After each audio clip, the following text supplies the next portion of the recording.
Business शुरू करने के पहले ही असफल हो जाते हैं कि बिजनेस के लिए आइडिया कहां से लाया जाए, किस बिजनेस को शुरू किया जाए, कैसे शुरू किया जाए, कहां शुरू किया, कैसे कस्टमर को सेटिस्फाई करेंगे, प्राइसिंग स्ट्रेटजी क्या होगी, प्रमोशनल स्ट्रेटजी क्या होगी, बिजनेस को स्केल अप कैसे करेंगे। मित्रों, कि हम में से अधिकांश लोगों के मन में कभी न कभी ये ख्याल तो अवश्य आता है कि हमें कोई ना कोई बिजनेस शुरू करना चाहिए। खास करके वो लोग जो नौकरी पेशा में हैं, वो अक्सर सोचते हैं कि काश ये बिजनेस मेरा होता, मैं खुद का बॉस होता। क्योंकि बिजनेस में आपको एक फ्रीडम मिलती है डिसीजन लेने की, इंप्लीमेंट करने की, ग्रोथ की एक अनलिमिटेड अपॉर्चुनिटी होती है, टाइम मैनेजमेंट आपके हाथ में होता है और अर्न करने की भी अनलिमिटेड अपॉर्चुनिटी होती है। और यही कारण है कि उनमें से कुछ लोग बिजनेस शुरू करते हैं जिसमें कुछ सफल होते हैं और बाकी असफल भी होते हैं। लेकिन एक बड़ी तादाद उन लोगों की भी है जो बिजनेस शुरू करने के पहले ही असफल हो जाते हैं। कोई ना कोई डर, कोई ना कोई कारण उनको बिजनेस शुरू करने ही नहीं देता है, उनकी पैरों की बेड़िया बन जाता है। तो मित्रों नमस्कार, मैं हूं अशोक झा और आज मैं वीडियो की एक नई सीरीज शुरू कर रहा हूं जिसका नाम है बातें बिजनेस की। इसमें मैं बिजनेस की तमाम बारीकियों को छोटे छोटे वीडियो के रूप में आप तक लाने का प्रयास करूंगा कि बिजनेस के लिए आइडिया कहां से लाया जाए, किस बिजनेस को शुरू किया जाए, कैसे शुरू किया जाए, कहां शुरू किया जाए, प्रोडक्ट की यूएसपी क्या होनी चाहिए, कैसे कस्टमर को सेटिस्फाई करेंगे, प्राइसिंग स्ट्रेटजी क्या होगी, प्रमोशनल स्ट्रेटजी क्या होगी, बिजनेस को स्केल अप कैसे करेंगे। और मित्रों, ये सारा का सारा वीडियो मेरे के अपने अनुभव और मेरे जो रिसर्च हमने किए हैं उसके आधार पर होगा। जो मैंने 12 साल नौकरी करके अनुभव लिया है, उसके बाद जो अब 13 साल की जर्नी जो बिजनेस की है उस पर आधारित होगा। तो मैं आप सबसे रिक्वेस्ट करूंगा कि आप अगर इस चैनल को सब्सक्राइब नहीं किए हैं तो अवश्य सब्सक्राइब कर लीजिए, क्योंकि हर एक वीडियो आपके लिए महत्वपूर्ण होगा। तो दोस्तों आइए शुरू करते हैं आज का वीडियो। लेकिन इस सीरीज की शुरुआत में मैं ये नहीं बात करने वाला कि हम बिजनेस शुरू कैसे करें, बल्कि ये बात करने वाला हूं कि बिजनेस ना शुरू करने के वे क्या डर हैं जो आपकी पैरों की बेड़ियां बन जाती है और बहुत सारे लोग सोच के भी, चाह के भी बिजनेस नहीं शुरू कर पाते हैं। तो मित्रों, सबसे पहला कारण जो सामने आता है वह है असफल हो जाने का डर। जब मेरे पास लोग आते हैं, लोग बिजनेस की बात करते हैं, कहते हैं कि मैं बिजनेस शुरू करूंगा, उनकी आंखों में खुशी होती है कि बिजनेस शुरू करूंगा, फिर इसको स्केल अप करूंगा, बड़ा होऊंगा, मैं भी जॉब सीकर से जॉब क्रिएटर बन जाऊंगा। लेकिन साथ ही साथ उनका एक और भी सवाल होता है कि सर अगर मैं असफल हो गया तो क्या होगा, लोग क्या कहेंगे कि देखो ना, बिजनेस शुरू किया, पैसे लुटा दिए उसने, डुबा दिए वहां पे,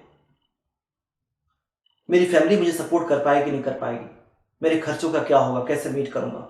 यदि मैंने जॉब छोड़ के बिजनेस पकड़ी है तो बिजनेस अगर नहीं चला तो फिर एक गैप हो जाएगा, मुझे जॉब अच्छी मिलेगी कि नहीं मिलेगी।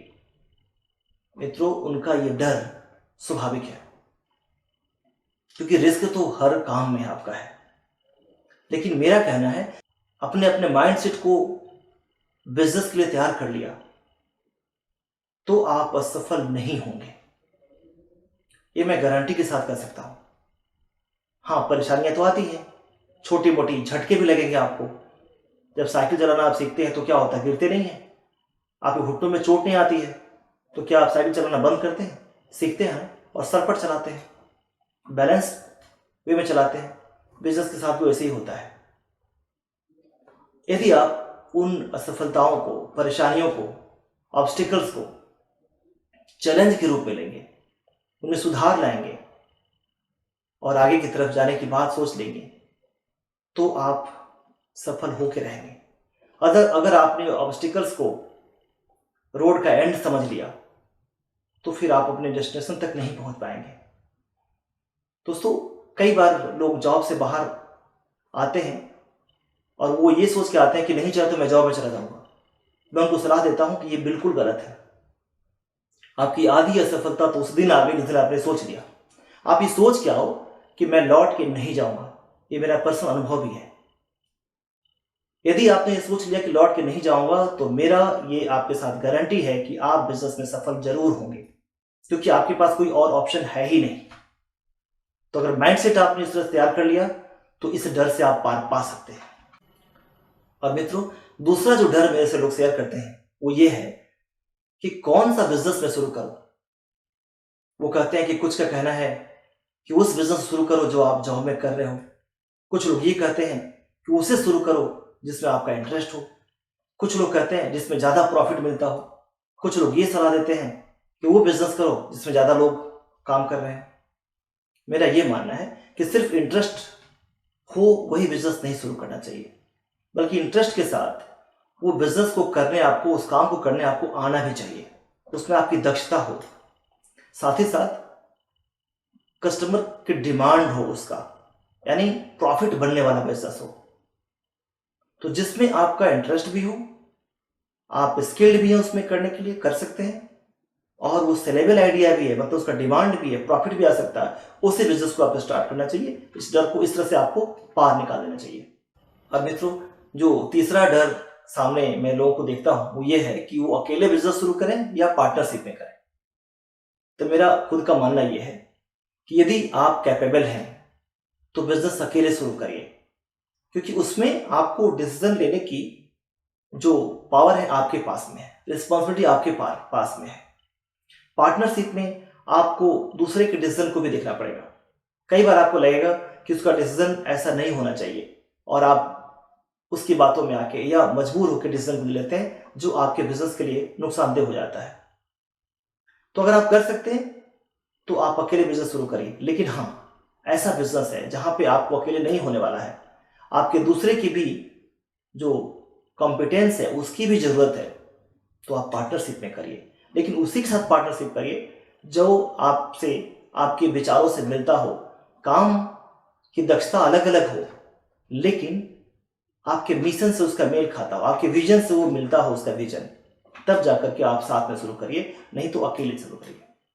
और मित्रों, अगला डर जो बहुत ही महत्वपूर्ण है, क्योंकि एक आदमी जब सोच लेता है कि मुझे बिजनेस करना है, उसने भी प्लान कर लिया कि मुझे अकेले करना है, उसने भी प्लान कर लिया कि मुझे कौन सा बिजनेस करना है, तो उसके सामने एक बड़ी समस्या आती है, वो ये कि फंड कहाँ से लाए, पैसा कहाँ से लाऊंगा, और मेरी अगर मैं जॉब करता हूं तो मेरी जो करंट की रिस्पॉन्सिबिलिटी है वो कैसे मीट करूंगा। कई बार लोग कहते हैं सर मेरे बड़े EMI चल रहे हैं, मैं 4-5 साल के बाद बिजनेस शुरू करूंगा।